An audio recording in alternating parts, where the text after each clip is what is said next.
mida klient küsis, ei ole nii oluline. Olulisem on, miks ta seda küsis. Toome näite. Klient küsib, mis teie garantii tingimused on?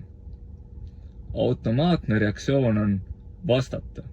Ja kui me ära vastame, siis me tegelikult ei tea, kas me vastasime ära, mida klient tahtis teada. Me lihtsalt lugesime ette.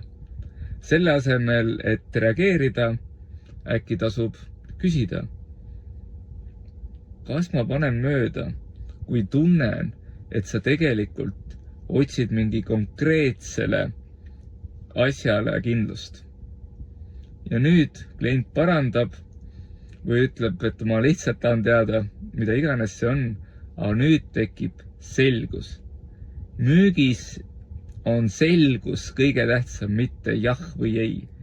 Sest kui selgust ei ole, siis klient ei tunne, et me teda mõistame. Kui me klienti ei mõista, on müük raske.